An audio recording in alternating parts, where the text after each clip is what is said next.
वज़ीर इत्तलात पंजाब आसमा बुखारी की जाली वीडियो वायरल करने के मुकदमे में लाहौर की मकामी अदालत ने नामजद फलक जावेद और अतीक रियाज समेत दीगर मुल्ज़िमान पर फ़र्द जुर्म आयद कर दी है। हम बात करते हैं लॉ न्यूज़ के रिपोर्टर राना बिलाल से। राना बिलाल, बताइएगा, फ़र्द जुर्म आयद कर दी गई, आज क्या कुछ हुआ अहाता अदालत में?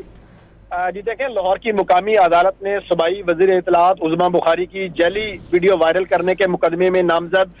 मुल्ज़मा फलक जावेद, अतीक रियाज समेत दीगर मुल्ज़मान पर आज फ़र्द जुर्म आयद कर दी है और तमाम मुल्ज़मान ने सेहत जुर्म से इनकार किया है, जिसके बाद अदालत ने आइंदा समात पर मुकदमे के गवाहों को जो है वो तलब कर लिया है। जुडिशल मजिस्ट्रेट नईम वट्टू ने उज़मा बुखारी की फेक वीडियो केस पर जो है वो समात की और मुल्ज़मान पर सूबाई वज़ीर की नाजेबा फेक वीडियो वायरल करने का मुकदमा जो है वो NCCIA ने दर्ज कर रखा है और NCCIA ने इस मुकदमे की तफ्तीश मुकम्मल करके चालान भी अदालत में पेश कर रखा है और उस चालान पर जुडिशल मजिस्ट्रेट ने कार्रवाई करते हुए मुल्ज़मा फलक जावेद, अतीक रियाज और दीगर मुल्ज़मान पर आज फर्द जुर्म आयद करते हुए